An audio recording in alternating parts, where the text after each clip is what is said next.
It's the big time cinema episode. The movies are back, and you are getting a super surprise look into what you would get if you were a patron on weekendateffys.com. That's right. If you were supporting the podcast, you get movie podcasts every month. We're talking about Weekend at Vince's, where I force Peter to watch every one of the WWE Studios films. We're talking about Movie John Selections, where we watch classic films like Shanghai Triad, like The Cabinet of Dr. Caligari. And we're talking about real cinema out right now. The movie's going on. I want you to do a check of how many movies we bring up in this episode. I think it's over 35 movies that are discussed in this episode in some form or fashion. Buckle up. We're talking Michael. We're talking Mortal Kombat. We're talking, well, we didn't talk Norbit, but we're talking Obsession. Let's go. It's Weekend at Effy's. Into the Unknown. It's going now? I just wanted to make a Frozen 2 reference. Because this was my grand idea this week. Number one, Weekend at Effy's is becoming the monster I wanted it to be. Yeah. And after last night, we just recorded with Bobby Flacco here, and I feel like we just scratched the surface in 2 hours.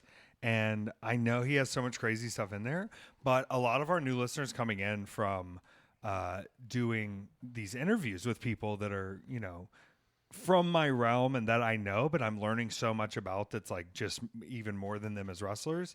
I want to make sure our new listeners understand that like I'm pushing the Patreon all the time because I love the stuff we're putting out. Like we just did that Weekend at Vince's of See No Evil. That's absolutely an absurd dive into Kane and the cinema of WWE Studios. Do you feel like you're learning more about wrestling than you ever knew in 4 years of us doing this podcast? Yeah, 100%. Yeah. Incredible. Yeah. So the stuff like that, where like at its core, one thing that me and you have always bonded over just in our friendship is movies. And every month we have, I think, 3 different movie podcasts that come out just for the Patreon, including other bonus podcasts like the astrology podcast we're going to record soon. And I wanted to do an episode where we kind of can look at each other now and say, cinema's back. Cinema's back. Because I was going to the movies a lot, but you were like, that's okay on a lot of choices, and there's nothing you missed. And so having the movie podcast, I want to do a version now where we're excited about movies right now, and we're kind of in the middle of a big release schedule, and we're going to talk on video for the YouTube and for everybody out there who isn't just on the Patreon to get a listen at. I think you'll enjoy our passion about cinema, and I think we have a lot of great cinema to talk about today. And I want to say this, though, Peter. I want to make sure we talk about Obsession last. Yes. Because you're not going to be as motivated to talk about these other films until we get there. But I also have to, on this Weekend at Effy's, and we should call it Weekend at Effy's, produced and starring Peter, is what it should be called, but it's too long of a name. We have to talk about my Weekend at Effy's and how seeing Michael finally inspired me in such a magical way.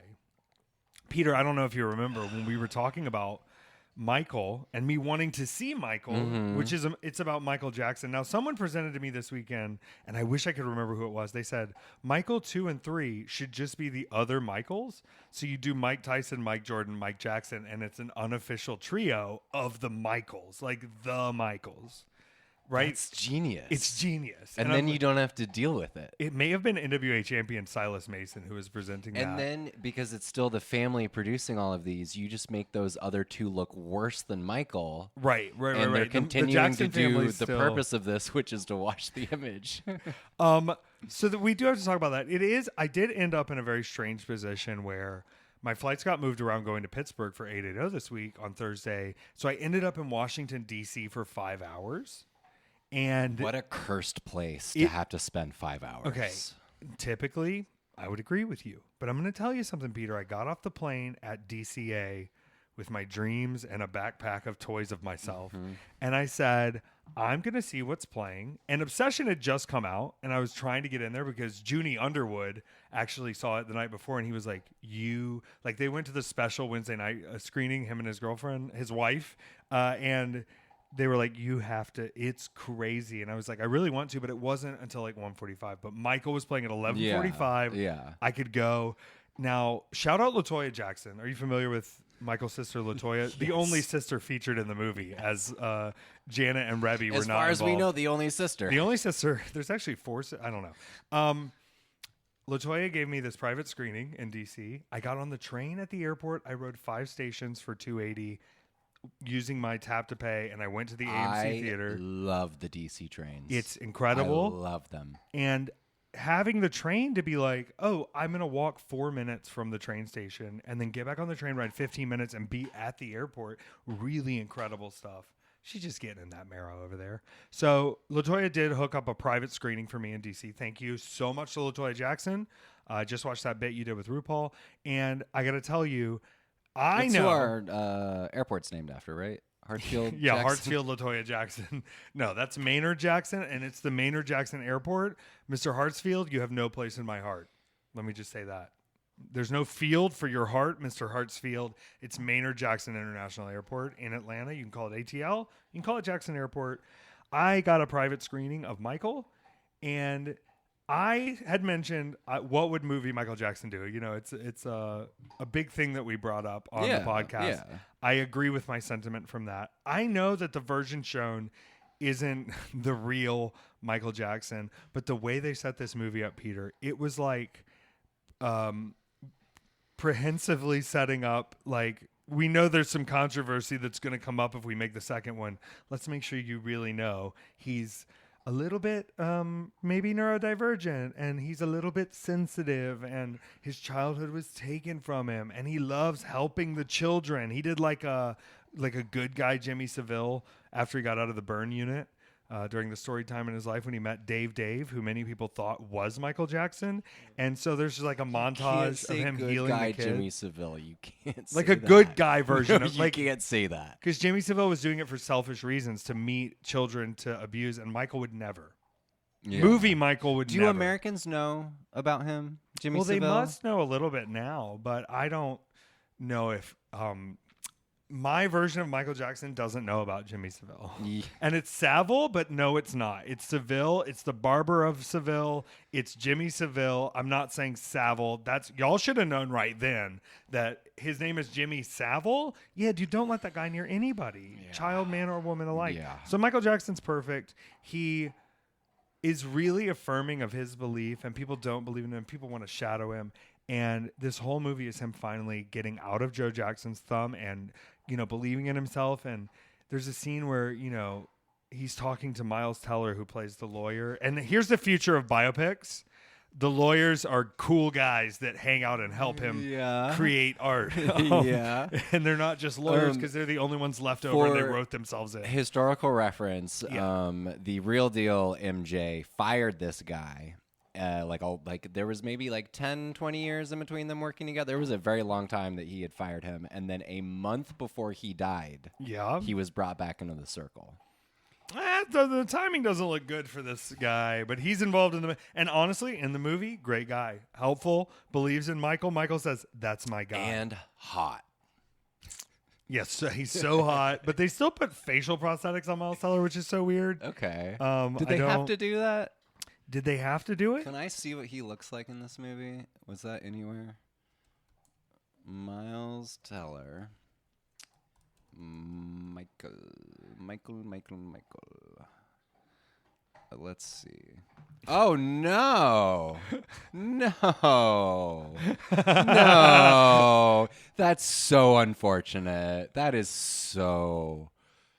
Yeah. So unfortunate. Yeah, it is. But listen, I want to commend this movie. I presented to you, hey, I want you to just watch a version of this movie that's just the scenes with Coleman Domingo in it as Joseph Jackson. Holy mackerel, does he eat the scenery in the best way possible, and really the mouth agape kind of like threat look. There's also a scene with just Coleman Domingo and the guy playing Don West, the famous like...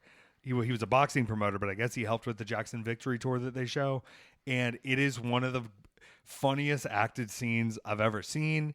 Coleman is incredible in this film. But we have to talk for a second about Katherine Jackson, portrayed by Nia Long, famed character actress Nia Long, who in every single scene, Peter, every single scene with Mother, because they only call her Mother. They call him Joseph, but they call her Mother.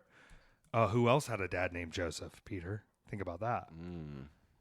Jesus. Yes. Okay. And the Pepsi Corporation tried to crucify him on a flaming cross too. So think about that. You know what I mean? She does not have she has one scene. There's one scene where she's watching TV with Michael and he's like, I want to watch Buster Keaton because I'm a playful child still, even though I'm 28. And it's the only scene she doesn't have tears in her eyes. It's incredible that they got her. They were like, can you cry on command? And she's like, I can have wet eyes for 2.5 hours. I got to tell you, the story is so inspirational the way they play it. I want to say something before I said, Antoine Fuqua didn't really, like, he was kind of ghost directing because the family's going to tell him what to do. Yeah. No. Antoine Fuqua directed the hell out of this movie. Now, there is a scene where Michael Jackson is filming the Bad music video and he brings the gangs together and they teach him about the Crip Walk and it's incredible. But some of the like overlays, like, that they do with the music videos, with the performances, with everything. It is so incredible. Are you making fun of Michael being burned by the Pepsi Corporation? I'm not. I'm looking at screenshots from the movie and reacting to them. And, the only way that would be appropriate, go back up to the scene that looks like Ferris Bueller's Day Off with the cars. Okay. That's when he went to the lawyer's office and he was like, I want you to make me the biggest star in the world. And then he's like, you better play me on MTV even though I'm black. And they're like, we can't do that. MTV will never allow it. And then, of course, Mike Myers, famed for being Shrek, he says, you better do it. And so they're playing him on MTV. And he's like, okay. And then he looks out the window and he sees the people have just gathered in the streets upon Michael Jackson walking out. This is like nothing we've ever seen before. And I want to say, obviously there's a little bit of a cautionary tale here. There will never be another like Michael Jackson. And thank fucking God, because he can be to blame for a lot of things, but holy moly, we can't let anybody get that. Are you laughing at Coleman Domingo as Joseph Jackson? Nia Long, straight up, I'm telling you, I don't know how her eyes are dry in this scene. The scene where she goes, Joseph, you can't belt nobody anymore because they're grown-up men now, and she's just crying, confronting him.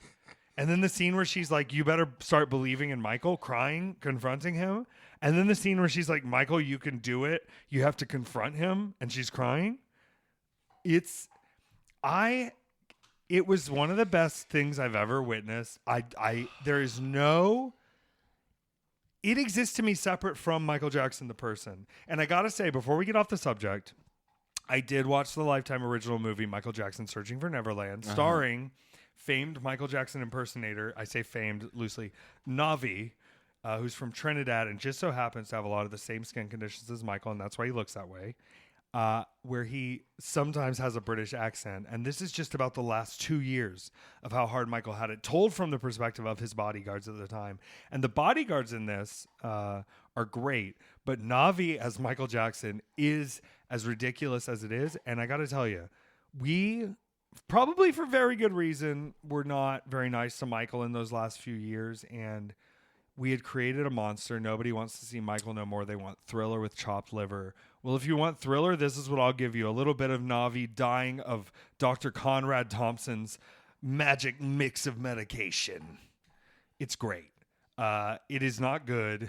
It doesn't make any sense that it was even greenlit. Like, multiple adults having to see this man pretend to be Michael in this and went, no, they captured the spirit. Someone was scared to say no.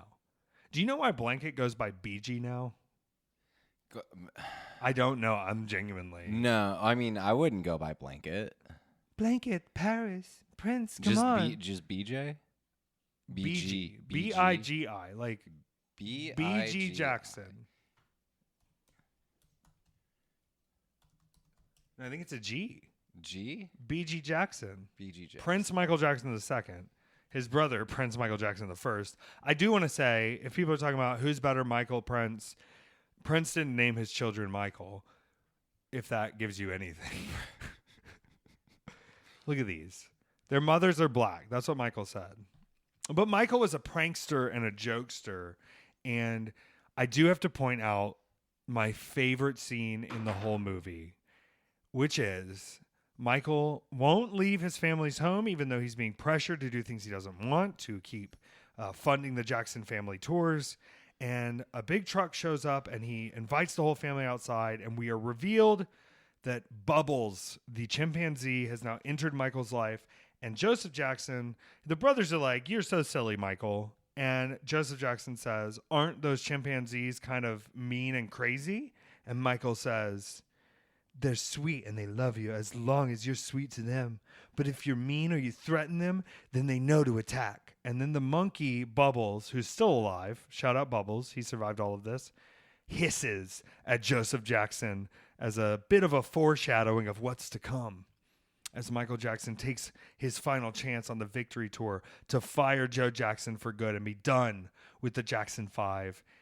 You know, some of this may have happened, and I don't care if none of it did or if all of it did. The fantasy film version of Michael Jackson that's been if I was living in 300 AD and was reading the Bible the first time, this is how I would feel about Jesus. You're not even getting to see him hiss. The scenes of LaToya and Michael with the giant boa constrictor, incredible. Okay, I want to ask you a question. Yeah, please. This is something I've been running by a lot of people, and there is a conclusion that everyone naturally comes to, no matter how hard they want to push against it. Right. Is Michael Jackson the most famous person? Yes. Okay. Yeah, he is. Above Jesus? Yeah.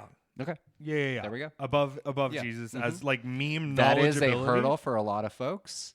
You can get him past it, though. Yeah. I think if you're considering the entire globe, yeah. Michael Jackson is the most famous. Because China and India. Michael Jackson's huge in China and India, and Jesus is trying, but still like somewhat, you can say punishable by law, but also like somewhat passe. And Michael Jackson is forever. I think there are more Chinese people who do Michael Jackson impressions than Christian Chinese people.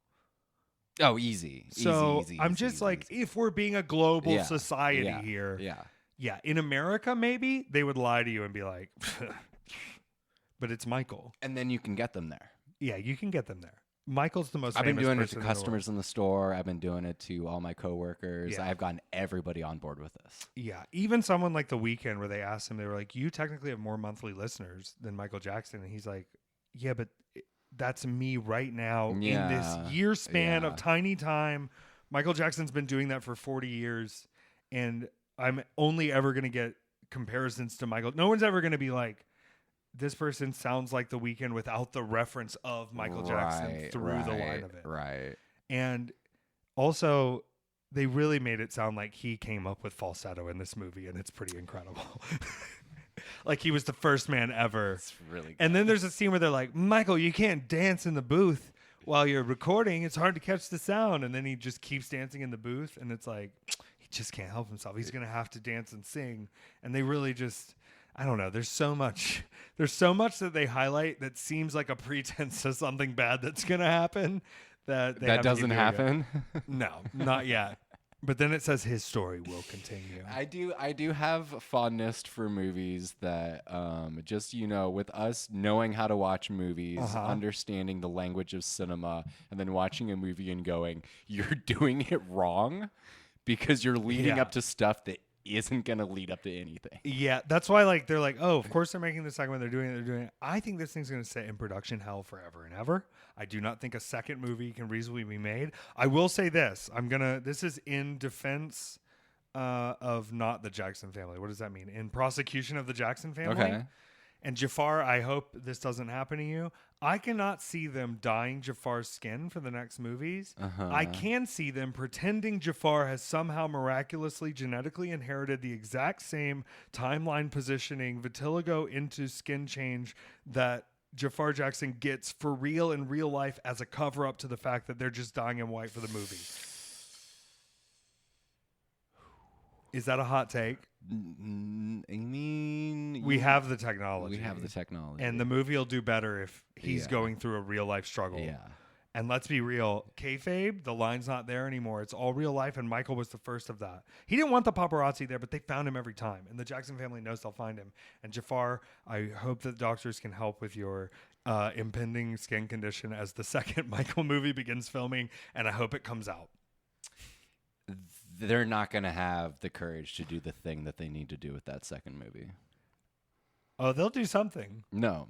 There's one thing specifically. What is it? That they're not going to do, and they're not going to call it Return of Jafar. No, but they... But what if they did? Are you talking about having a Macaulay Culkin AI de-aging? I'm talking, you just call it, Michael 2 Return of Jafar.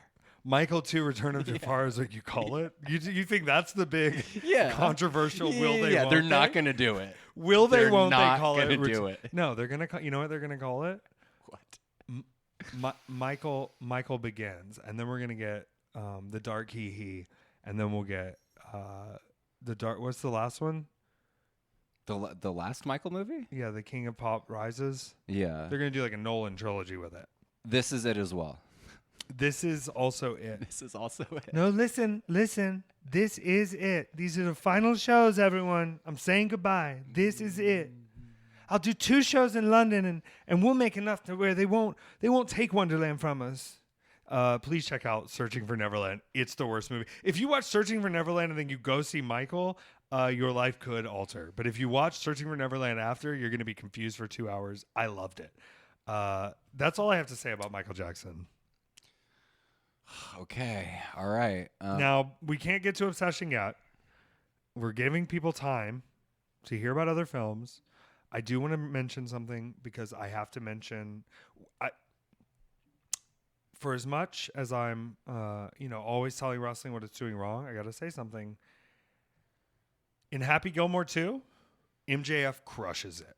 MJF is so funny and plays the role so well in Happy Gilmore 2. And I'm going to say something. It was better than I expected. I did not think it would be a good movie. They really took Happy Gilmore to a place I didn't expect at all. And he is great. I just followed everyone back on Letterboxd. Yeah. I followed if you're on the Patreon, you can get on our Letterboxd. I'm putting over the Patreon right now where these typically are. Weekend@Effys.com. That's all you gotta do is go to weekend@Effys.com. YouTube.com/weekend@Effys. If you're watching this, you're seeing that. Even if you're not gonna watch it on there, you better click the subscribe button because we've got to get it up. We've got to make it a destination for people to see. And I think they're gonna find us. They're finding us. But I want you on that youtube.com/@weekend@Effys. You got to put the @ sign. You will get followed by Effy on Letterboxd if you follow Effy on Letterboxd, and the only way to do that is to sign up for at least 1 month of the Patreon. I can't take the knowledge back from you, right? No. But it's a gift for signing up, really, to be a part of this. And you know about the mugs? I wish we had the pictures of the mugs. The mugs are supposed to be delivered today or tomorrow. Beautiful. Our Nicole Kidman, the highest tier, our rewardables, they are getting something very special that is shipping out ASAP. And there's only a couple. I'll get more mugs if you sign up. Even if you sign up for 1 month and go back, I'll get you a mug. They are Bobby and Lucy mugs. And they have the Weekend at Effys logo, and they're full wraparound, and they're the 20-ounce mugs. Oh. So they're the big mugs. Yeah. Yeah, that rules. It's awesome. We got big mugs. Okay. No review on this one for you. I couldn't put into words what I was trying to say, which I think I can put into words now. Michael was a miraculous young man, and the Pepsi Corporation took him from us in a tragic public display, and he rose again. His story will continue. It is great. It's 5 stars. It's 5 stars, and I don't even have the words to give it life. So I'm going to use this as a segue. There's a review here. Bought a ticket for Mother Mary and snuck in. Strongly recommend just seeing that movie instead. I saw Mother Mary. You haven't gone to see Mother Mary yet. I think Mother Mary's about me a little bit. Yeah. And so I was a little hesitant for you to see it anyway, because it's basically like, hey, you're now making your way in the world of art, and you're like very successful and popular, and your superstar friend who you sort of gave all the creativity too is coming back going, hey, I fucked up. Can you help me? And you're going, oh, you threw me aside. Well, it lets me know not to throw anyone aside, but Michaela Cole, we saw her as well in the Christophers with Ian McKellen. Fucking loved that movie. It was incredible. I think you loved it more than me, but I really enjoyed it. So but into I'll watch her in Sodi. anything. I love Soderbergh so much. Yeah, check out the Christophers. You should be able to find it on streaming with Michaela Cole. But Michaela Cole and Mother Mary was all consuming. And to see someone next to an Anne Hathaway, who Anne Hathaway is acting her ass off, and Michaela Cole is eating her up. And just like the second you think this movie is actually about Mother Mary, the role that Anne Hathaway plays, you're like, oh, as soon as Michaela Cole shows up at all, you realize whose movie this is. Can we do a gender swapped face off where it's more just like who has the better face card? Yeah, like a literal face off. Michaela Cole, it's crazy to have that lethal of a face card. We're like, you could structurally the most beautiful person. Easily get a paper cut on that thing. She doesn't have to be able to act that good. No. She could get roles forever. Yeah. Just being like a flawless face card who, like, as soon as she's on screen, she's the only person you want to look at. She's comparatively so much more beautiful than anyone else on screen. There is a dancing scene in Mother Mary that Anne Hathaway, though, does just like earn her weight in gold. And I do want to clear in on everybody. When you watch Mother Mary, David Lowery, who did Green Knight and Pete's Dragon for Disney. Yeah, Pete's Dragon, yeah. There are no who's just men. He's so hot. Men do not speak in this movie. Is he hot? Have you seen? Oh my God, yeah. Is he hot? Yeah. There are no men speaking in this movie. Come on, he's a gorgeous, gorgeous man. Yeah, he is. That's he knows it. Look at that. That's yeah. The two of them and that barn lighting, and a very just simple concept for a film of like, I need you to do this. You're the only one who can do this for this thing, and God, it just, I don't know. It sat with me a little bit. I think everyone should see it, but I also think, like, as someone who constantly is uplifted and made stronger by other people's artistic vision and kind of letting other people take the lead on things and trusting them, even if it completely involves me, how much of other people you can be made up of that you don't always consider. And that when those people put that force to just themselves, and have that power to just go, okay, well, if me doing this for you is this much artistic power, if I just do this, literally I can become one of the greats on my own. And you'll still be great, but you'll also not be as great as when I was doing it with you.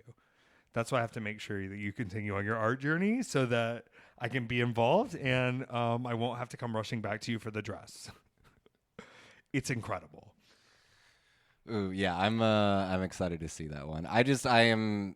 He's one of those directors where it's just like, whatever it is that you're doing, fully sign me up. I will go see it. And it does a thing where it, like, immediately the movie goes, that's crazy, right? And then you're just stuck to your seat. And to have a dialogue heavy movie like that, where there is the Lowry of it all in that, whereas the fantasy and the sort of meditation and hallucinogenic nature of what is real, what is spiritual, what is reality, but then it being like kind of mixtaped in with these Anne Hathaway massive stadium performances as this pop star they've come up with that's intertwined is so insane. That's awesome. I loved it. That's awesome. It's magic.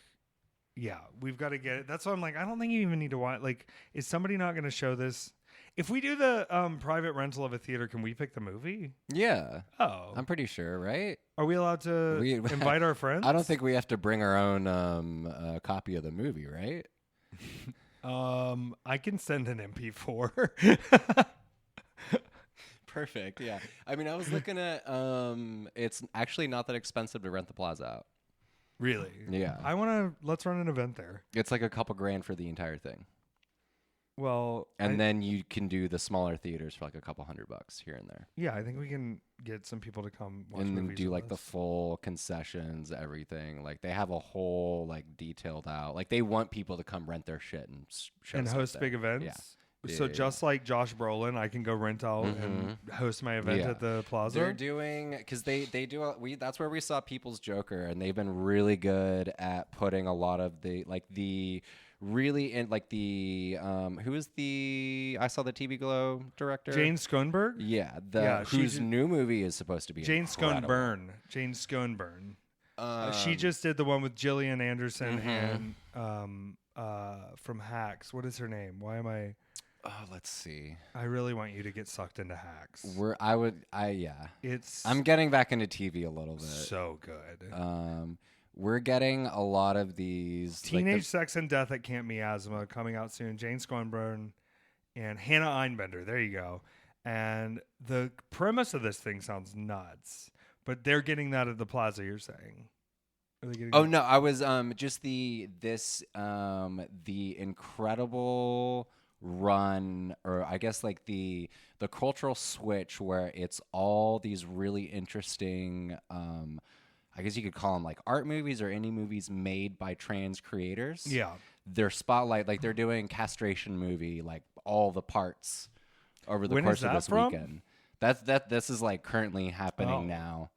But I don't know. I have such affection for the Plaza. I'm pumped to see Zach Cherry and Sarah Sherman and Eva Victor, which you should watch. Sorry, baby. In fucking Dylan Baker, who just Dylan Baker's anything that he shows up in is he really adds to it.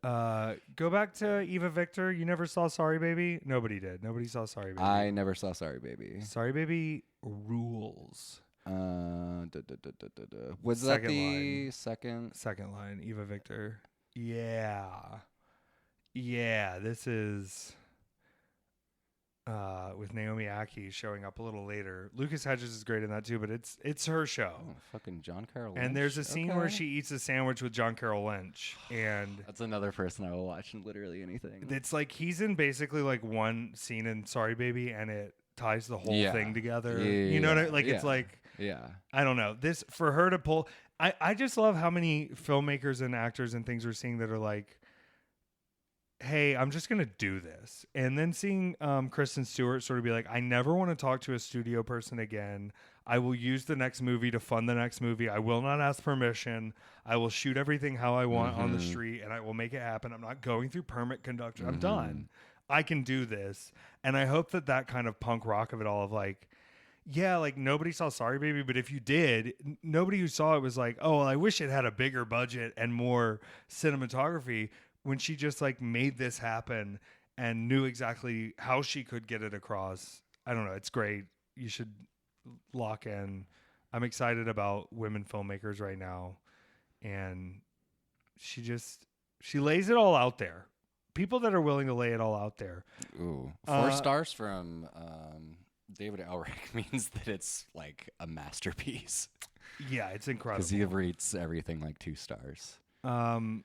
I also watched the Martin Short documentary, which like I don't want to say too much about. You can learn the story you want. He might be the true Buddha of our entertainment America generation. He's got hands on everything and has been through just a series of the worst things ever and has just the outlook of a genius on everything. And it's him just going through all of the movies he made that just made no money and everyone hated. And he's like, and I learned a great lesson and had so much fun filming that movie with everyone. And I wouldn't have gotten to meet these great people if I didn't go. And you're like, oh my God. And it just keeps getting worse. And he keeps getting more hopeful and pushing through it and going, there's bigger things at play than this horrible thing. And if I sit on it all day, I'm not going to get anything done. And I just was bawling and loving it. And what an incredible, funny, I love that, insane person who bet on himself every time. And is willing to go, I fucked up by not doing these things, but what am I supposed to do?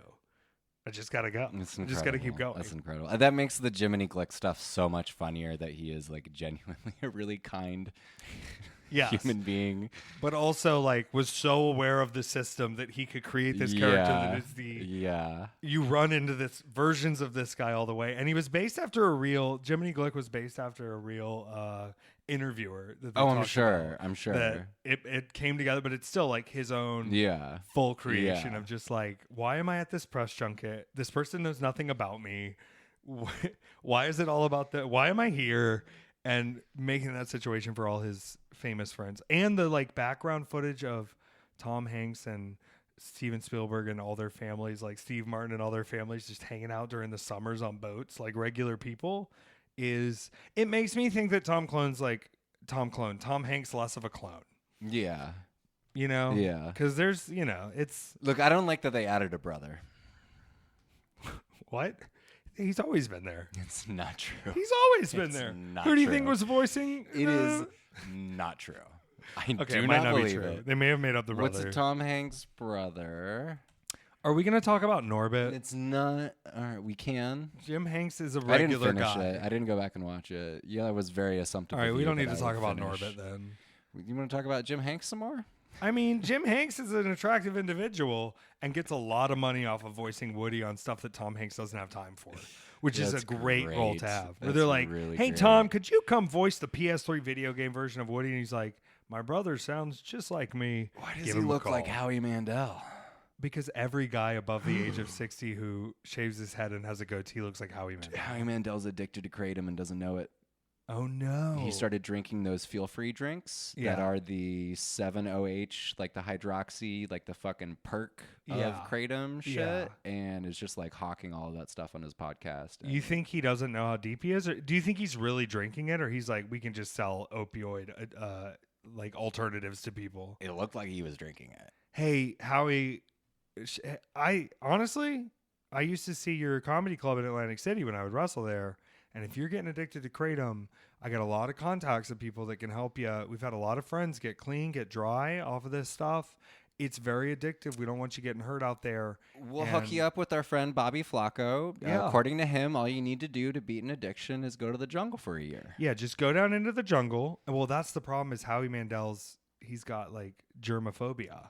So wading through the jungle to drink spit liquor. Yeah. I don't think Howie Mandel's going to be able to drink the spit liquor. You know, what if we tell him there's spit in the kratom? But what if that's the cure? What if he drinks the spit liquor and then he doesn't have germophobia anymore? Yeah, it's all gone. Yeah, I think it's worth a try, but I don't know. I just think my lips would know, right? Yeah. I think it would have to be a higher concentration of alcohol. It looked like a 14% wine, and I needed it to be like a 60% rum of spit from the pictures. Y'all will see that very soon. I'm excited. Let's just jump into it. All right. You're obsessed with obsession. No. We're not getting there yet. We're not getting there yet? Why? Because we need to do a little bit on this. Okay. What do I have pulled up here? Happy Gilmore 2. Mm-hmm. Yeah. It's great. It's really heartwarming. Wait, Kyle Newich, the guy who did Workaholics, directed it? Oh, that's funny. It's fine, and I enjoyed it.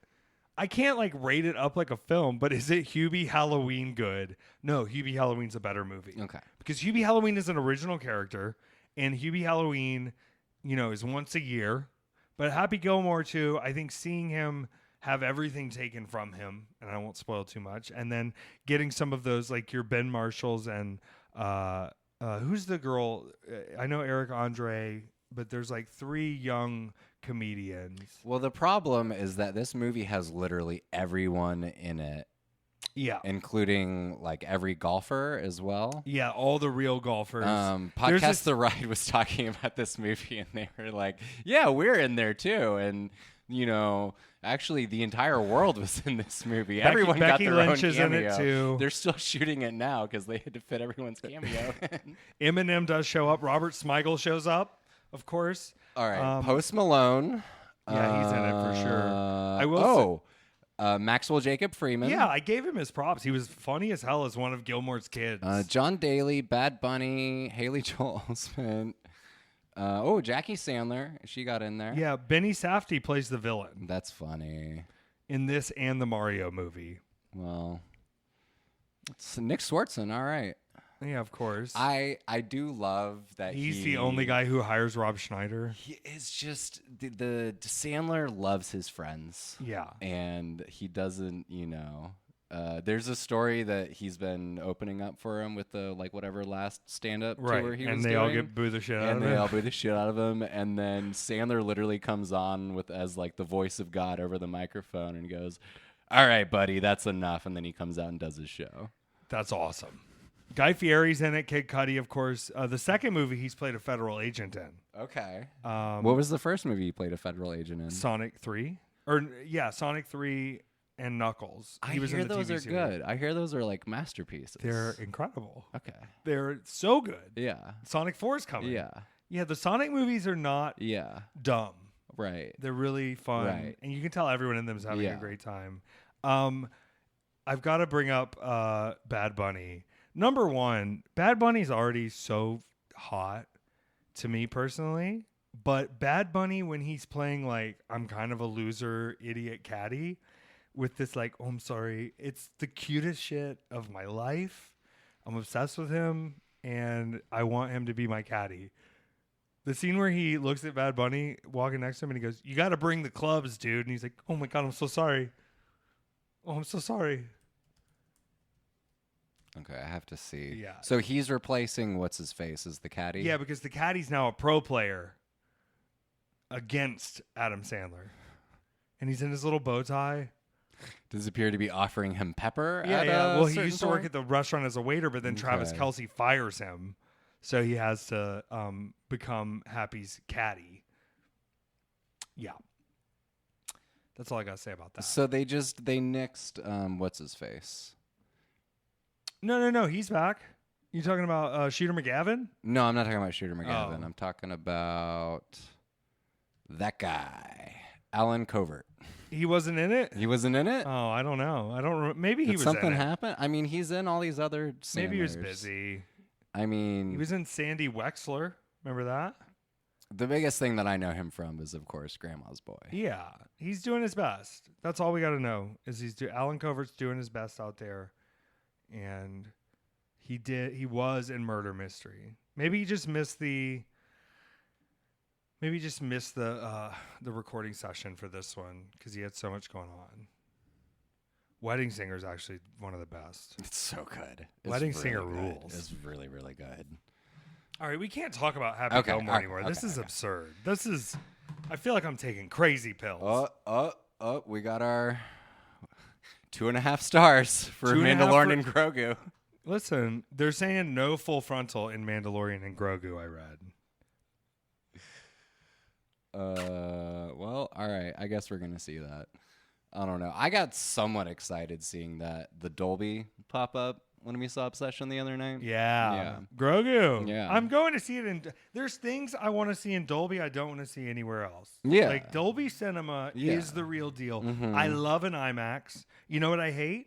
That half the IMAX theaters in America are in science setup type seats. Mm-hmm. The Dolby, I can recline in my leather chair. I can drink my drink. It's very loud, so I can't hear anyone. Although during Mortal Kombat 2, the lady being like, "Fuck yeah, kill Shao Kahn," made the movie. Yeah.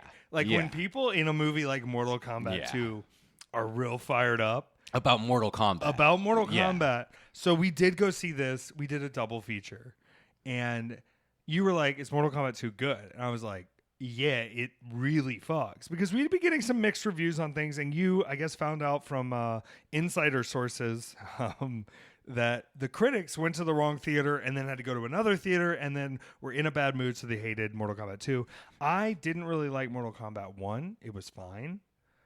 But this movie is a completely different film. The problem with video game movies and a lot of this franchise stuff is when they try to do the Sonic is a good example, the James Marsden of it all. Like instead of Sonic starting with Sonic in Sonic World, like collecting gold coins or we got to start in James Marsden. We have to world, introduce you to this other person that is like whoa, what's going on with the rings and the Sonic and these blue? Yeah, and I do want to say a cab, including James Marsden and Sonic. Is Sonic a cop?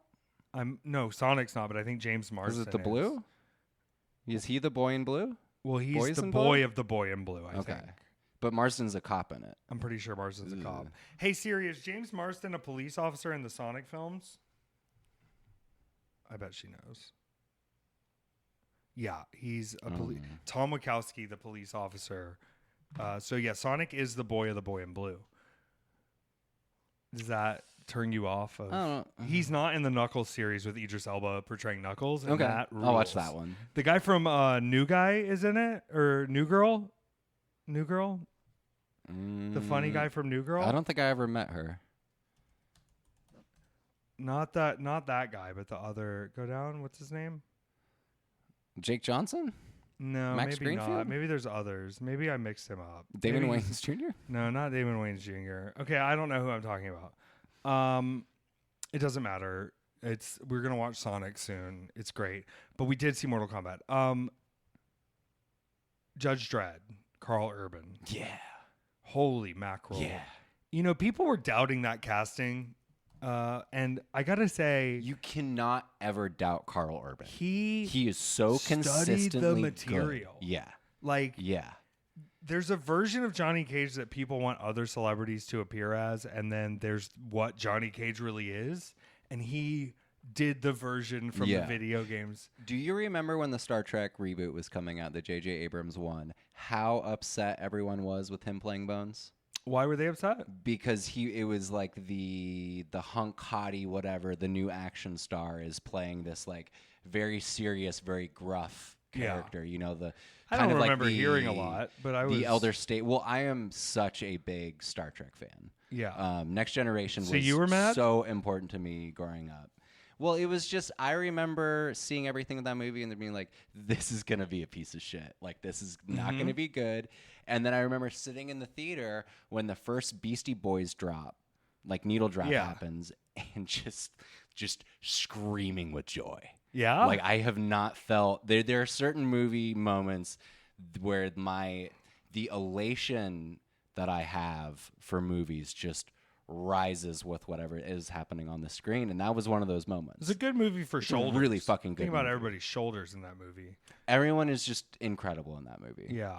Yeah. Well, maybe we should watch Star Trek. And he fully showed up with that character down pat. Like it's Bones. It's 100% Bones. I don't watch enough Star Trek, Peter. It's the best. But I do watch a lot of Mortal Kombat. It is incredibly woke, and that's, I think, partially why I love it. Yeah. Star Trek's always been woke, right? Star Trek's always been woke, yeah. Yeah. Star Wars is first woke interracial too. on-screen kiss on television. With, what was her name? Uhura. Uhura. And Shatner. Yeah, and they full tongue, you think? I mean, there was a bunch of controversy on set about the whole thing, and Shatner was the one that like basically had to like step up and be like, "This is happening, regardless of what anybody says." I'm making out with Uhura. Whatever you say is we're making out on screen. I want to immortalize this. Shatner's kind of a punk rock dude. I don't think there's anything more indicative of the time that we live in now than that Jeff Bezos video with him, where they just got off the fucking shuttle. Yeah. And he's just like waxing poetic about what it means to be a human being and being in space. And then he's just in the middle of this like really, really, really, really heartfelt statement. And Bezos is just like, yeah, whatever. And literally pops a champagne bottle. Is he disappointed or does he have a glass? What are you going to do? No, Shatner is crestfallen. Like, we went to space. Look at me, I'm Jeff Bezos. But no, from just playing so many Mortal Kombat games for such a long time and having the subtleties of the Johnny Cage character played out on screen by Carl Urban, just incredible. And getting to see it really does well presenting, as washed up as he's become at the least. There's a lot of Mortal Kombat games where in the story you get Johnny Cage who's already in the Mortal Kombat world and like has his confidence back. It's such a perfect fix for the thing that is done in the first movie of here's a guy that you don't know about and he's going to be, the audience. I see it in wrestling a lot though. And it's like to see someone portrayed who is still cool to themselves, but has to like be a loser sometimes. to make money, but it's not like they're not like, look at me, I'm a loser, like whatever, like I'm cool still, but I am a loser, but don't say it. Such good characterization with the Comic-Con appearance where, you know, everyone's going to every other table except for his, and then just like the sad, I'm taking all my merch to the car, and the regularness of it all, and also like running into Raiden in the parking deck is not uncommon. You know what I mean? Like you'd be like, okay, guys. Like today, I went to Midtown and everybody's dressed for MomoCon. So it's like, you just see people in these very well done costumes. I gotta speak about is it Adeline Rudolph that plays Katana? Because that was the casting in this movie is just like really well done for everything that needs to be done, and she eats up the Katana role. Yeah. And having to see her sort of book in the film and, you know, be the kind of through line to everything with all of these other major gravitas characters here, it would be easy for her to kind of get lost in the fluff of it. But she sort of rises above everything and knows that she's the main character as an actress and plays it that way. And it is really well done. Carl Urban's son played young Johnny Cage. And his name is Indy? His name's Indy Urban. Like Indiana Jones? All right, let's go. Good for you, Carl Urban. You can name your kids anything you want. You know where he's from? No. New Zealand. New Zealand. First role was Lord of the Rings. Oh, yeah. Yeah. Oh, so good. Plays, where is that in? When he's trying to get the king to come back and he's the son of the guy and they're like, you should help, and he's like, fuck you. So it was the first role? Let's see. What a prominent, I mean, probably first American film role. You know what I mean? There's a lot of... Okay, let's get all the way down here. Yeah, I guess it would be first American. Oh, Ghost Ship. Never mind. Whoa. Ghost Ship is the first. So he does an episode of Xena Warrior Princess. 12 episodes of Xena Warrior Princess, and then Ghost Ship, and then he's in both of those Lord of the Rings films. Chronicles of Ren, Board of Supremacy. He had a run here. I don't think he's ever really been off, you know? No. I mean, he's never had he got the Judge Dredd role, which I guess is good, but this is... Oh, he did the Doom movie? You guess is good? I'm not saying as far as the material being good. I'm saying for what it actually did to his career, because it should have made more money. Cold stunner, 10 out of 10, perfection. I didn't say I didn't like it. I'm talking about his career. You know who is responsible for that movie? Who? Alex Garland. Why? Because it was such a disaster that he stepped in and took over the movie and fixed it. Oh. Well, no, I'm not saying the movie isn't good. I'm saying, like, was it good for his career? Like, was it what it needed to be to superstardom him, or was it just we like it because it's good? I'm speaking of everything.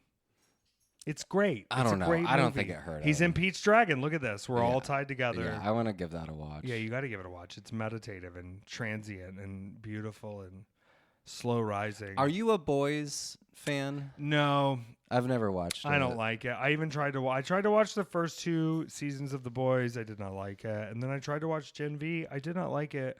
I don't think I like superheroes anymore, really. I'm not. I think I'm even with it being a parody. I think I just like could not care about anything. Yeah. You know? Yeah. I don't want to be a downtrodder on this. But it's not for me. It's just anytime And here's the thing. Now that it's over, they just ended it. I can pick it up whenever I want if I feel like picking it up. Yeah. And if I get in a different mood. And that's fine. He does play a major role in that as a against the grain superhero trying to stop the superheroes from being evil superheroes, which they're becoming. I mean, he looks hot in it. That's it's kind of It's kind of where I'm at on that one. The battle scenes in this Mortal Kombat were so good. I found myself really looking forward to watching each fight because they build on themselves. But that fight between Kung Lao and Liu Kang is so sick. Like in the elemental portal with the light changing, with the fire, with the spinning hat. It just like goes so hard, and it levels up the fight so much from there, where like you get, you know, some pretty sick fights up until then, but then you finally get like oh, we're going deep and nuts. And they made Shao Kahn so menacing. And then the decision to take Baraka, one of the scariest characters, and make him one of the best fights with comic relief for Johnny Cage is so good. This Kano, Josh Lawson, I'm glad I saw it again because it was way funnier the second time, because I was like, I don't want to laugh too much if this guy's going to fuck everything up. And then seeing him be like he gives this really insane monologue about why you would want to live on Earth and not under the reign of Shao Kahn. Right. That I'm immediately like, oh, of course. It's every character is all the way. Kung Lao doesn't have comic relief because he doesn't need to, because he's coming back from the dead and has a blade hat and tries to kill his own father. But Josh coming in as Kano and playing that up all the way, it just doesn't take you out of the seriousness of the film. Yeah, Baraka is... All right, C.J. Bloomfield, who was Big Jilly and Furiosa. I'm not sure who that character is. Oh, did you ever see Ice Road Vengeance? No. Pretty good. Yeah? Yeah, Liam Neeson has to traverse the ice road. You never watch Ice Road Truckers? No. We don't know if they're going to make it over this lake. The depth of the ice may not hold the heavy cargo being carried in this 18-wheel machine. Special tires to make sure the ice isn't disturbed. Yeah, but it's about that, but it's there's vengeance. Yeah, he's that's a face. He's a hot... Is he from New Zealand as well? Is he I would Maori? have to imagine. He has beautiful bone structure. Bondi Beach, Australia. Yeah, he's from Auckland. Auckland, New Zealand, a beautiful place, beautiful people, and only 4 cities, and one of them's the Shire. Right? Yeah. I love it. When I went to New Zealand, you have to pay $15 just to land there. Even if you only have a connection, you have to pay $15 to land there. They're you're not going to land on our country without paying for our country. Yeah. And the views from that Auckland, New Zealand airport out to the ocean and jungles, they really set it up to be you just slipping through? You ruined. Look at this. And then I ate at the McDonald's there in Auckland, New Zealand, and looked out at the ocean and the jungles. And that's probably the best Big Mac I've ever had. That's awesome. Gotta tell you. That's awesome. Shao Kahn is so scary. Baraka's great. I don't know. The whole thing is just it's written well. It has a story. It makes sense, but it gives you a chance to get all of these characters in and let them shine. And, have your exposition scenes be great for every character to kind of show their own self, but then for Johnny Cage to just bring it back together and explain it easier for everyone at home. I don't know.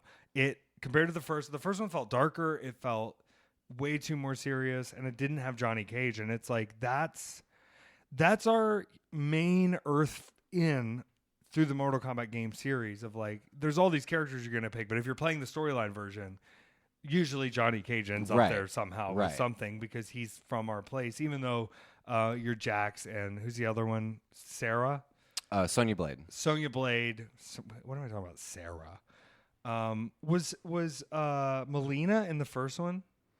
All I kept thinking about was how many opportunities there were now for this third one to come out and be even crazier. Let's see. Who was in Raiden, same actor. She was in the first one, yeah. Okay.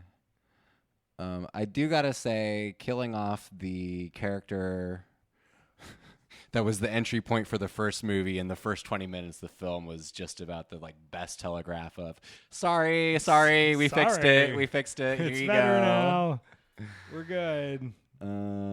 Melina, Sissy Stringer. Okay, so she was in the first one. I want to see more Melina, but I think she may be dead. But it's Mortal Kombat. You can bring everybody back. Yeah, they were. I don't care about the rules. I love how they made it so anybody could come back at any point. Yeah, we can bring our friends back. We can redo the tournament. Somebody's going to oopsie and bring somebody they shouldn't back. Who was the, what's the guy that was the big Guru?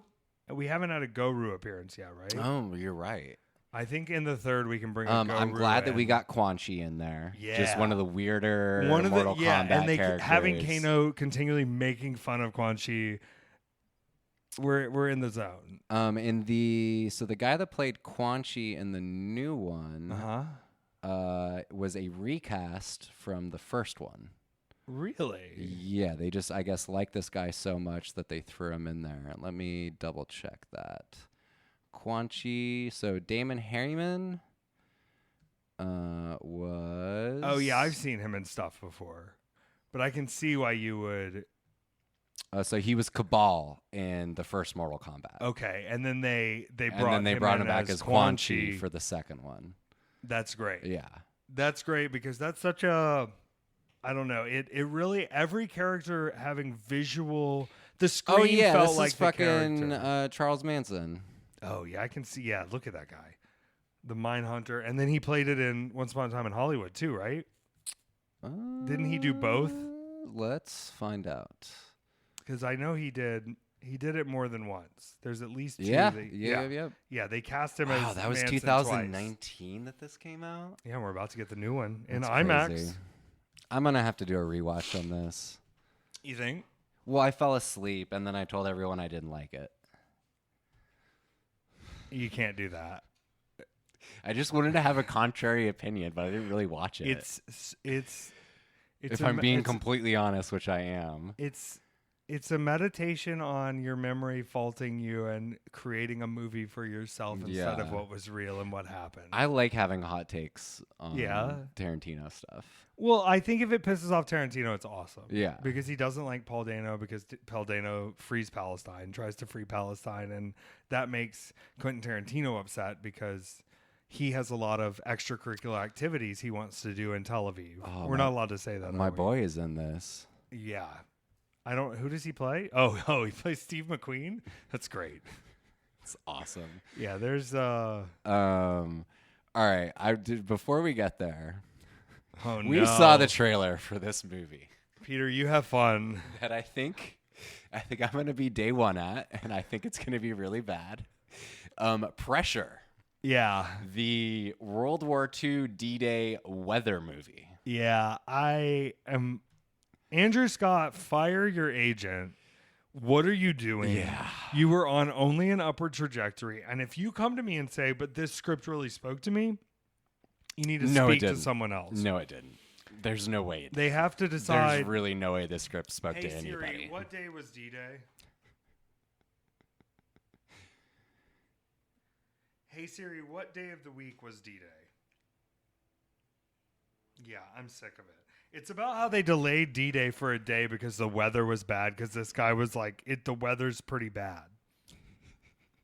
It's Brendan Fraser going, we've got to get in there. It's D-Day. We've got to go. I don't know why he talks like Caitlyn Jenner now. Yeah. And then Andrew Scott being like, you're not listening. There's a storm a-coming. A storm is a-brewing. And then they're like, we don't care. The storms are brewing. I'm Damian Lewis and I have a mustache. We're going to do this. And then they, I guess, wait a day. Yeah. Have fun, Peter. I will. I think I'll have a lot of fun. Time. I don't think you're seeing this movie for the right reasons. I'm not. And I'm really proud of you. I love Damian Lewis in uniform. And yeah. Any chance I get to relive both Band of Brothers and Homeland, I am fully there for. Am I going to have to watch Homeland? No, eventually? It's so bad. Don't do it. You're going to be so mad at Chalamet. Chalamet's going to drop 20 points off of that. Yeah, I can't. Because he's his fucking annoying child. Did you see he got hot again? I don't care. I was on my phone for that trailer. Why were you on your phone for that Because trailer? I'm not going to spoil that shit. What's to spoil? The book's been out for 30 years. Okay. Come on. It's fine. That trailer was hilarious when he goes, what would father do? And she goes, God. Father didn't start a war. Oh, God. All I want to say is Zendaya is the queen of the world. Yeah, 100%. She is in everything and fucking Spider-Man. I love her. I live for her. Zendaya forever. I'm not going to watch Euphoria. You can't convince me to do it. No. I reviewed it, I think. I just want to see. Oh, I, of course, set it up. Now, I do have a surprise for you. What's that? I bought you got me shirt. a One Wish Willow? I got you the shirt. The One Wish Willow shirt. Oh, my God. It's on the way. Oh, my God. Yeah. You're so lovely. I know. That rules. I saw how excited you were about this film, and I saw it hit me on the Instagram, and I was like, purchase for Peter. When I go see a good movie, I often have this feeling of I want to see that as many times as possible in the theater before it goes away. Yeah. And my follow through on that is typically not very good. We're talking about the new Curry Barker film, Obsession, out in theaters now. And if you haven't seen it yet and you want to, go see it. We're What over are you an doing? hour into this podcast. Stop the episode. Get out of here. Yeah. Come back later. Come back later. I didn't watch trailers for this. I knew the premise because it's a simple premise. Mm-hmm. And all I knew was you saying, do you want to see this on Tuesday? And I said, yeah. You go, it'll be my third time. And I went, okay, I'm locked in. Let's go. And then, of course, I mentioned Junie Underwood was like, oh, we're going to see this movie Obsession. You think it'll be cool for like his wife, Journey? He was like, you think Journey? And I was like, I don't know. I heard it was almost NC-17, but, I heard it's awesome and she'll probably be fine. And he was like, she was kind of not fine, but we think it rocks. Okay, cool. And the only negative review I've seen for this movie has been from Nomi, Gabby Forza, and Bear Bronson. And I just want to say this. Just because they named the guy in the movie Bear and he's a piece of shit doesn't mean you're also a piece of shit, Bear.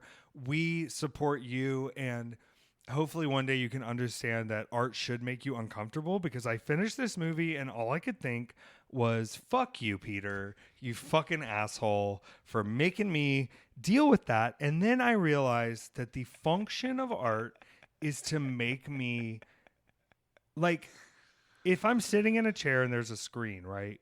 I'm never leaving that room. I'm not in another place. I'm not experiencing anything in real life. And for my brain to process things in a way that I have been affected, it feels like I have personally been affected by these things. That's fucking powerful. Yeah. That's crazy. And to also know, going back to praising Eva Victor and praising these new filmmakers, Curry Barker filmed this in his apartment. That's awesome. Do you know that? That's so cool. He filmed it in his apartment, and they were talking to, I don't want to get her name wrong. It's Ildi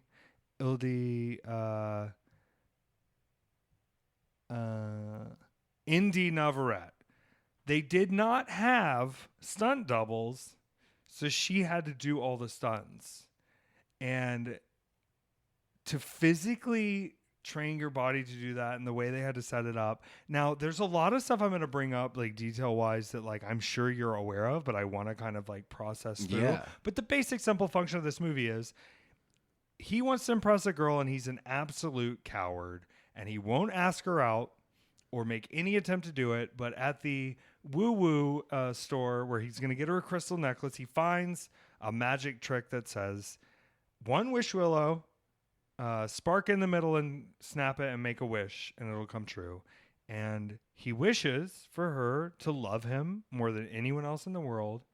And then we are sent on a ride of an absolute horror movie, but also one that contemplates every bit of what it means to be autonomous and what love actually is supposed to be. And boy, does it get fucked up. And the more I think about it, these are the movies I like the best are ones where I see it. And then the more I think about it, the more I have a lot more questions. Yeah. And I've started having some of these questions answered for me through research. But you jumped in on this film. Yeah. And I want to kind of hear about how you ended up getting back to a third view. And like, what was your process of like, I'm going to see this movie to I have to see this as much as possible in theaters? Like, what do you think sent it that way? Well, a lot of it is just I love knowing what is happening in a movie in a full audience and knowing that they are fully in the hand of the story that they're is in front of us and not being able to get away from it. Right, like it's already started. You can't. There's no You take can't. backs. There's here. no take backs. We're going. We're going. I think it's harder with these unknown actors too, people I haven't seen in things, where it feels more real because they haven't processed as celebrity to me yet in a way. So it feels like I'm kind of just fly on the walling, regular things happening to people. Right. And going back through, there's just sort of like, when you don't have money, and you can write a hell of a script. I think we're starting to see that the technology's there and accessible enough to where, like, if you know exactly what you want, you can get it done. But you also can make a movie like Undertone and be like, oh, it only cost $500,000, and I go, it should have cost $30. You losers. Yeah, it's not good. And you took the first draft of a script and said, this makes a little bit of sense. And with this, it feels like they said, we don't have money to shoot. We don't have a budget. We don't have a timeline. We don't have a lot of these things. We're limited. Let's write this in a way where we know exactly what we need to get that across. And let's also trust that our audiences can figure things out, you know, as they're progressing. Some of the reveals that are done in this, and Curry Barker has kind of come out and been like, I'm trying to reinvent the jump scare to where, like, you know, something is coming. You're not surprised it's coming, but the way it comes or the way it shows up to you or the way it processes out is completely unexpected to where it's like, not just that you're thrown by it jumping at your face. Like, you know, you can feel the texture of that, but that what jumps at you is completely out of the vein of what's happening. Yeah. I mean, there's so much about this movie that I could get into.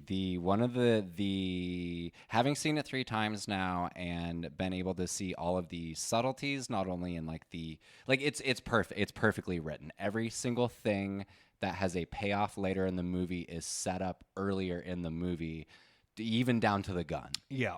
And all the men are not good. None of the men are good. None of the men are good. None of the men are good. And there's all these little things like, before anything gets going, she goes and gives the homeless guy $20. Right. And immediately the guy goes, well, I just bought someone's fucking heroin for the week, you know, or whatever. Yeah. And it's just like no one is totally on the level about anything. Anytime that he is given the real deal opportunity to tell her how he feels, it is only until she is under the spell where she reveals, hey, I feel this way about you, that he is comfortable enough to be able to even say any of those things to begin with. It's such a an indicting of incel culture completely. Yeah. Where it's sort of like, y'all are saying like, oh, I should have a girlfriend, I should have this girl, I should have this, but there's nothing that you're offering, and there's nothing that he offers. And even when they're all out together as friends, he's not adding to the conversation. He's there because he's good at the trivia and knows things, but he's not there to like hang out with the people. And she's even trying to like get him to open up a little bit and get him to be a part of the group. And even when his cat dies really early, that sets up the whole thing. He doesn't even want to share that. Like, there's not true friendship even, and he's hopeful that it can be romantic. And it's this, he's made her into a version of expectation that I don't even think he knows who she is, that he's just tried to like stay close to her by not, I don't know. It's very like, he's not giving, and he doesn't expect that he would have to change or be anything different to deserve the most interesting girls he's ever met's like heart and love and time. And even when he has it, he's such a little baby that, of course, you're not going to date this girl. You can't even muster up the courage to talk to her. Yeah. You don't deserve any of that. And the only way you can do this is by sniveling through and forcing a person to be under your spell, and not completely. No. I don't want to jump ahead too much, but there's this idea that's presented of like, in the biggest scene where he's talking to the hotline where he's trying to fix it. It's gotten out of control. She's really obsessed. Things are really, really wrong. And they say, do you want to hear her? And you can just hear a woman screaming in the background. And there are these moments where she snaps out of it in little places and is screaming in the background. And someone online presented the idea that, you know, she feeds him his dead cat and is helping him process this grief. And then he comes home to her just sitting in her own filth, waiting for him to get there. But that maybe this version of her that's still in there is like, how can I make myself so disgusting that he won't want to be near me? Almost just like, yeah, she's crazy and she's standing there and she won't move all day because she's going to the bathroom. But like, also like, is there some primal scream from inside that's like, if I'm covered in feces, maybe he won't come near me, or maybe it won't feel this way, or maybe there'll be a break, and maybe it's overreading it, but there's like, she's not present. And when she is slightly present, he's very aware the whole time, and then really aware of the fact that like, oh, this is fake. Yeah. Even when it feels good. Yeah. I think all of that fits perfectly into the character and what is happening with the story, but from having seen it 3 times, I think the pissing and the just the mess that she's covered in when she comes back is set up so they can do the punchline of I'm going to a boys' night, crank, shower off.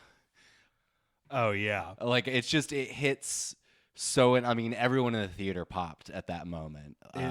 There's an exaggerate, like, I see that he comes from kind of, and a lot of these new horror guys are coming from making comedy sketches, and a lot of his are very silly and funny, but being able to highlight in the modern dating experience of like, there's a casual version of like, hey, I'm going to boys' night that's met with what maybe feels like that dramatic of an interaction. Yes. But that isn't necessarily that deep, but sort of going like, what if see how much worse it could be, if it was really like hitting the audience with, you all have been in the position where you have had to pass off something that you want to go do. Mm-hmm.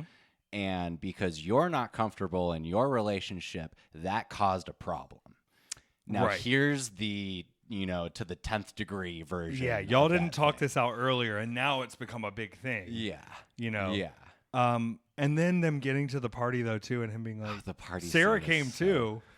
Yeah, kiss the person to your left. Really, really an intense scene. But the scene in the bedroom is the one that sticks with me the most. And however she figured out that motion and the moving around and the shadow on the eyes and her kind of hiding in the background of things is so much scarier than any monster being in the closet. That switch between, I like watching you sleep, but it being the scariest shadow in the distance. She starts screaming and she goes, I get the feeling it's not mutual. And it's just like, and then the flower dance right after, which you're just like, the first time you're watching, you're like, what the fuck are we doing? And then he's like, what are you doing? And he goes, oh, for Sandy, the cat. These flowers are for her. And it's just like, fuck. Yeah. It's the ability for that movie to have you laughing your fucking full head off and then immediately hit you with something that makes you feel so fucking disgusting for even watching the movie. Yeah, I felt sick and gross after the film ended. It really plays off great, and I love those final shots of him in the same position as the cat. Yeah. Him in the same way as the cat. Yeah. And you gotta, if you have friends and you're not talking to them, they're not your friends, I think. Well, there's that scene at the beginning of the movie where he's talking to her and, the cat has just died. He's very emotional about this happening. And the opening, the title credit is just fucking incredible. Just his awful sobbing, and then that pan down to the title on the bed, which you pulled up a photo of, and it's like totally handmade. They handmade that bed. The craft on this movie is really incredible. Like the fact that he shot this in his apartment, I just have to imagine that they were like crafting this lighting for such a long time. Yeah, because they worked their asses off on that thing. Like it is one of the best looking movies I have seen in years. And I think they only had Andy Richter on set for 1 or 2 days. Totally. And so they were like, we're just going to shoot everything in the shop for today that we need to get coverage on. And so there's a lot of these shots that happen in cars and in this apartment. And it's like, it's out of necessity, but it ends up working so well for the claustrophobia of the film and just the sort of mirrored versions of scenes that we get that take place in these same places. Like it kind of out of necessity, I get it with budgeting, but like for the story out of necessity, it's best to have these not be overblown locations or big things, or there doesn't need to be a set piece for the insidious red door. We're entering another universe to scare you. For a movie that is just outright disgusting, it's very subtle. It takes a long time to get disgusting. It's a very slow burn in the beginning, and what I love about seeing it additional times is noticing just how much every little bit of everyone's character is informed by their performances. Like the opening scene where he's doing the rehearsal about how he feels and, getting to understand the dynamic between him and Cooper Tomlinson, the guy that plays his friend. Yeah, who is even worse than him. Yeah. You're like, Bear's a really bad person. He takes a person's autonomy. He's, a coward, a loser. And then his friend Cooper Tomlinson is the worst version of the masculinity with confidence. Yeah. The opposite of the incel who's been Yeah. fucking the girl the whole time. They've all been friends while he's helping him work up the courage to Yeah. ask this girl out. Yeah. And he's just fucking her on the side. And having him get his own wish and just immediately go, I'm going to do the most selfish, predictable thing possible. Yeah. Incredible stuff. And she's quitting her job. She's trying to get away from these people. She is trying to distance herself from the life that she does not want to be living anymore. And there's the story that she's been writing. And, they have that conversation in the car where he goes, oh, you're writing a romance book. She goes, no, it's a love story. And it's just, she's reaching for something beyond what is in front of her and then doesn't get the chance to do any of that. She doesn't get to make any of her completely robbed decisions. from her, just like it's robbed from the girl that she kills later on, their friend, who got the acceptance letter. Like it's this when she's got the tattoos drawn on and she's wearing her hair as a wig, and just like forcing herself to smoke and is obviously hating every little bit of it. Yeah, and it's just going, I don't know what to do to make you like me. One of the craziest death scenes in film in a long time, and I knew something was about to happen, but it's still just shattered through my body. There's stuff in this movie that made me feel how I felt watching The Exorcist for the first time. Okay, where it's just like because of the pee-pee. Well, no, it's the gross, over the top, just in your face, like whatever the line that she says before she pukes on him.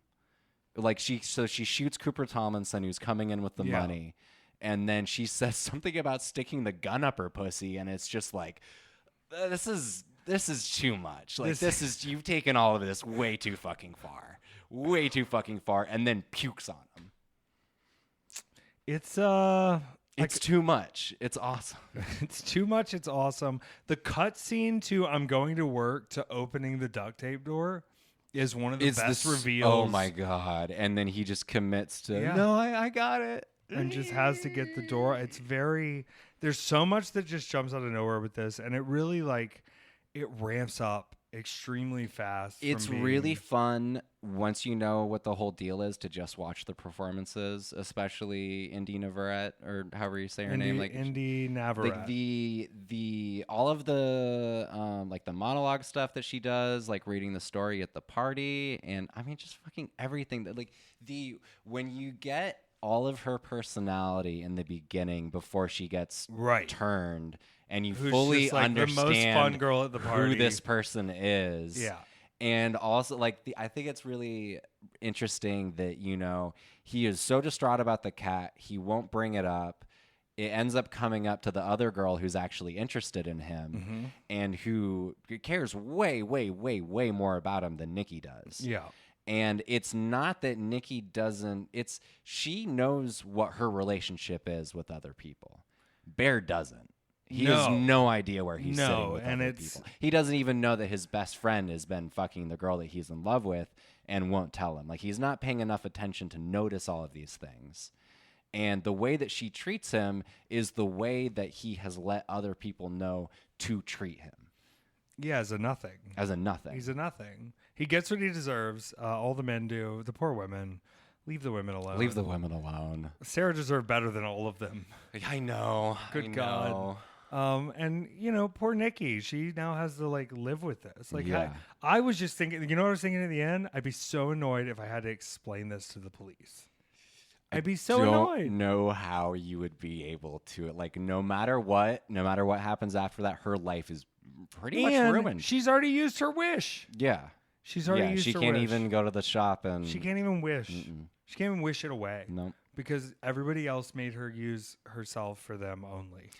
Did you think when he went back to the store that it was fake for a second? Well, yeah, I think they did a great job of that. It's really fucking good. And then somebody mentioned, hey, he looks it up on Reddit, people talking about it didn't work. And the instructions do say spark the middle and snap. Someone suggested the instructions were given correctly so people wouldn't actually make the wish. Yeah. And that they were probably doing it wrong by actually sparking the middle. But he just breaks it. Also, Curry Barker has mentioned the sound changes from before he does his wish to after when he opens it, it's a different sound. Yeah. It's crazy. Yeah. We got to get our hands on one of these things. Yeah. You know what I'm going to wish for? What? A farm full of animals. How could that go wrong? Okay. How could it? I don't think it could go wrong. Donkeys, giraffes, pigs, Oh, chickens, God. turkeys. The $1 billion quails. is I want $1 billion. It's incredible. It's incredible. No. And just the disappointment on his face as the money falls. I think people are going to get into filmmaking because of stuff like this. I think it's very exciting that, people are getting at least platformed through the internet enough to have big companies take chances on them. And to see a movie like this where, like, look what he can get done with $750,000, which I'm sure is even an overextension of how much he had to spend. The turnaround is big. And if you just let people do what they want and don't run it through a studio system, they can actually write and do some cool stuff. And there are voices that need to be heard. Shout out Curry Barker. Shout out Curry Barker. What a cool name. Yeah. Can you imagine being that blonde and named Curry? Oh, my God, I know. You got to have a little spice in your filmmaking when you're Yeah. that white and blonde and named Curry. Yeah. I do want to say, whatever he's doing to look Hollywood, I don't know what he's into. He's looking great. The 2-year difference he looks confident in himself. Yeah. And I hope he's a trillionaire. That was him on the phone. He's the service hotline. Okay. And I am going to steal a line from that movie and start using it just with the confused customer service interactions that I have, where they're going through the whole thing and he goes, "Yeah, I would like to make an adjustment. I want to amend, fix the wish. I want to fix the wish." And he goes, "You want to cancel the wish?" And he goes, "No, can I change it?" He goes, "We don't really do that."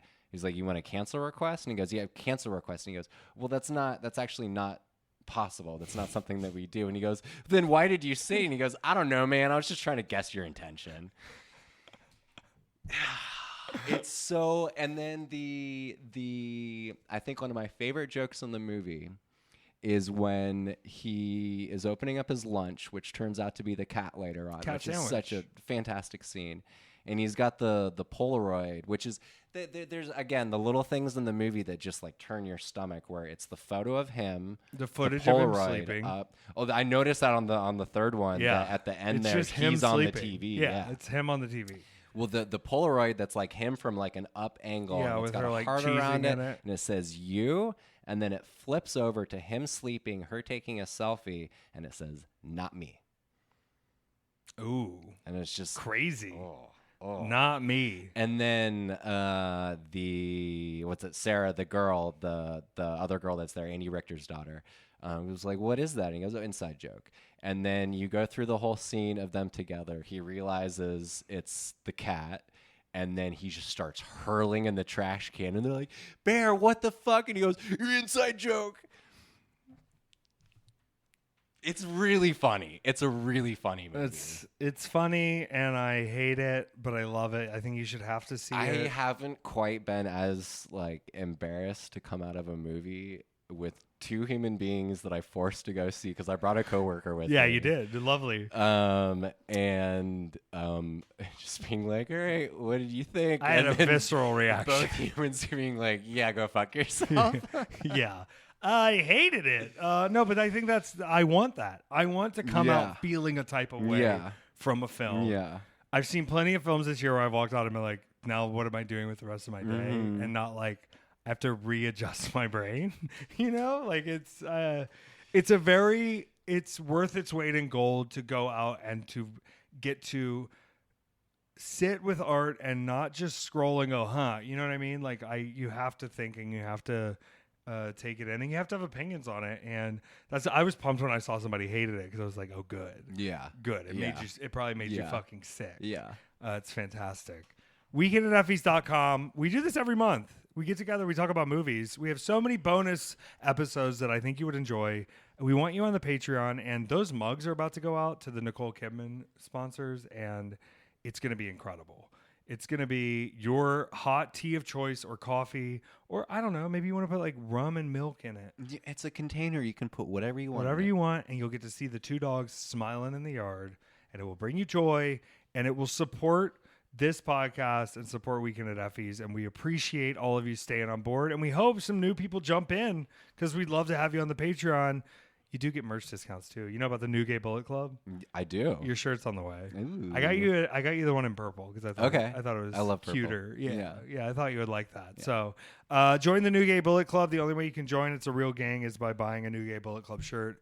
The Bullet Club is not a real thing. It was disbanded on January 6, 2025 by the New Japan Corporation. It's not real. There's no such thing as the Bullet Club, and this has nothing to do with wrestling. Or January 6th. This is a gay gang. It has a lot to do with January 6th, actually. This is a gay gang. Please know that if you're joining, this is IRL, New Gay Bullet Club. We're not messing around. We're here to protect and serve. We shoot straight, we fuck gay, and we're ready to party. Yeah? Hell yeah. Fuck yeah.